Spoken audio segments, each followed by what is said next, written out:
नमस्कार दर्शक बंधु मु जीवन स्वागत करुच्ची मोर आजिर आय एक नया भिडियो।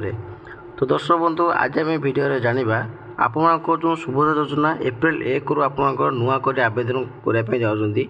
ये नुआ कर आवेदन करेंगे आपर बयस केते दरकार एवं आपर कौन हो योग्यता मानदंड तो से विषय टोटाल डिटेल्स भाव में मुझे आपको ये भिडियो जनइबी।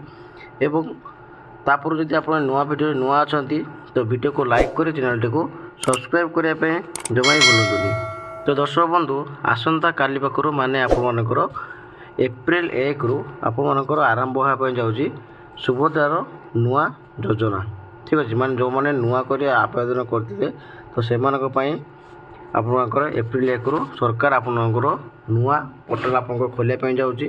तो ये नुआ पोर्टाल आपर आवेदन करेंगे। तो ये आवेदन जो करेंगे आप नुआ पोर्टाल तो आपणकर केते बयस थी दरकार एवं आपर केते योग्यता मानदंड जहाँ भी रही तो चलते से विषय आम जाना। तो दर्शक बंधु देखो ये आपको लिखाई कि आसंता 1 एप्रिल 2026 रु 30 एप्रिल 2026 पर्यंत सुभद्रा योजना रे नूतन आवेदन ग्रहण करा जिवो। योग्य हिताधिकारी माने सुभद्रा पोर्टाल माध्यम आवेदन करेंगे। ठीक अच्छे माने आपणकर 1 एप्रिल 30 एप्रिल माने आपणकर गोटे मास आपणकर सुभद्रा आपण मैंने योजना नुआ पोर्टाल जो आपको रही तो नुआ पोर्टाल आपणकर गोटे मास पूरा रही। ठीक अच्छे तो आपको सुभद्रा पोर्टाल माध्यम आप आवेदन करेंगे। तो हालका टे स्क्रॉल कला आप देखिए ये आपको लिखाई आवेदन अवधि रही के 1 एप्रिल 30 एप्रिल। ठीक अच्छे माने आपणकर गोटे मास आपको रही। बयस सीमा के रही आपणकर ना 21 रु 60 वर्ष किंतु 21 60 वर्ष जो आपको रही आपको केते तारीख सुधा आपंकर होगा दरकार ना 1/4/2026।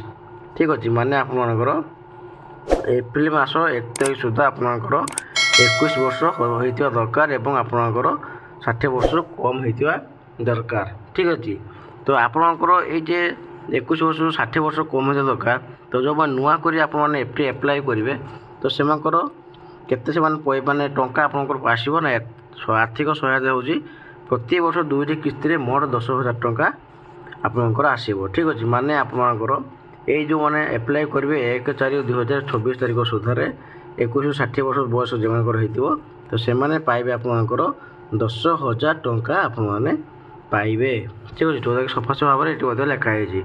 तो आवेदन प्रक्रिया कौन अच्छी ना केवल नूतन आवेदक माने आवेदन करेंगे। ठीक अच्छे माने जो मानकर पुराना जो कटि जाइए सुभद्रा पैसा जो पाई ना से माने नुआ कर आवेदन करते तो से ना कटि जाइए जो मान सुभद्रा आगुरी आवेदन करते से ना कटि से आवेदन करेंगे ना। कौ मैंने आवेदन करेंगे ना जो मानकर बयस 21 वर्ष हो तो से आपणकर नुआ आवेदन करेंगे। तो ये आप आवेदन करेंगे कौट करना CSC बा आम जनसेवा केंद्र माध्यम आपने आवेदन करेंगे। तो ये आवेदन करने पूर्व आप सुभद्रा फॉर्म जो आप रही सुभद्रा फॉर्म आप कौट ने ना अंगनवाड़ी केंद्र किंबा CDPO कार्यालय आपणकर सुभद्रा फॉर्म पाई पारिबे। ठीक अच्छे तो आ गोटे आपको जिन देखा देखु। तो दर्शक बंधु ये देखो आपको लिखाई कि नूतन हिताधिकारी पंजीकरण आरंभ से सेम लिखी आपंकर आवेदन बयस सीमा होकर 1 एप्रिल 30 एप्रिल 2026 पर्यंत। तो योग्यता मानदंड कौन रही चलो से विषय जाना। नूतन योग्य महिला जो मानू एप्रिल 1 2026 सुधा 21 वर्ष ऊर्ध्व एवं 60 वर्ष कम हो अद्याविधि पंजीकृत होना। ठीक अच्छे माने आपंकर जदि आपंकर 21 वर्ष हो 60 वर्ष कम से केवल एप्लाई करेंगे। तो लिखाई आपंकर अद्याविधि पंजीकृत होना बोली माने आगुरी जो मैंने आवेदन करे से केवल आवेदन करेंगे। तापर आ कौन सेकेंड ऑप्शन अच्छे आपंकर ना आवेदनकारी सुभद्रा योजना अन्य समस्त योग्यता मानदंड पूर्ण करेंगे। तो आगुरी जो सुभद्रा योजना जहाँ भी आप योग्यता मानदंड थिला तो से सब आपंकर योग्यता थी दरकार।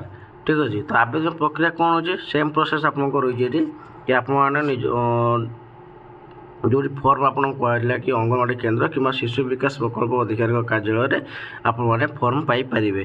ଠିକ୍ ଅଛି। ତ ଆଉ ଗୋଟେ ଗୁରୁତ୍ୱପୂର୍ଣ୍ଣ ଅପଡେଟ୍ କ'ଣ ଦିଆଯାଇଛି ନା ଆବେଦନକାରୀ ନିଜର ଆଧାର ନମ୍ବର ଏବଂ ଆଧାର ସହ ଲିଙ୍କ ଥିବା ମୋବାଇଲ ନମ୍ବର ନିକଟସ୍ଥ ଆମ ସେବା କେନ୍ଦ୍ର ଜନସେବା କେନ୍ଦ୍ରରେ ପ୍ରଦାନ କରି ନିଃଶୁଳ୍କ ଆବେଦନ କରିପାରିବେ। ଠିକ୍ ଅଛି। ତ ବାରମ୍ବାର ଏଇଟା ଆପଣଙ୍କୁ ଆମେ କହିସାରିଛୁ କି ଆଧାର କାର୍ଡ଼ ନମ୍ବର ଏବଂ ଆପଣଙ୍କ ଯେଉଁ ବ୍ୟାଙ୍କ ନମ୍ବର ଅଛି ତ ସେଟା ଆପଣଙ୍କର ନିହାତି ଭାବେ ଲିଙ୍କ ଥିବା ଦରକାର। ଠିକ୍ ଅଛି। ତ ମୁଁ ଆପଣଙ୍କୁ ଗୋଟେ ସଜେସନ୍ ଦେବା ପାଇଁ ଚାହୁଁଛି ଯଦି ବି ଆପଣମାନଙ୍କର ଏତେ ପର୍ଯ୍ୟନ୍ତ ଆପଣମାନେ ଆଧାର କାର୍ଡ଼ କରେକ୍ସନ୍ କରିଛନ୍ତି ଏବଂ ଆପଣମାନଙ୍କର ବ୍ୟାଙ୍କରେ EKYC କରିନାହାନ୍ତି ତ ସେ ଯଥାଶୀଘ୍ର ଯାଇକି ଆପଣମାନେ ବ୍ୟାଙ୍କରେ EKYC କରିଦିଅନ୍ତୁ। ନହେଲେ ଆପଣମାନଙ୍କର ସୁଭଦ୍ରା ପଇସା ଯେଉଁ ଆପଣ ଆପ୍ଲାଏ କରିବେ ସେଥିରେ ଆପଣଙ୍କ ପଇସା ଆସିବ ନାହିଁ। ତ ନେକ୍ସଟ ଭିଡ଼ିଓ ମୁଁ ଆପଣଙ୍କୁ କହିଦେବି କି ଆପଣଙ୍କର ବ୍ୟାଙ୍କରେ ଯେଉଁ ଆପଣ EKYC କରୁଛନ୍ତି ତ ସେଥିରେ ଆପଣଙ୍କର କେଉଁ ଡକ୍ୟୁମେଣ୍ଟ ଥିବା ଆବଶ୍ୟକ। ଠିକ୍ ଅଛି।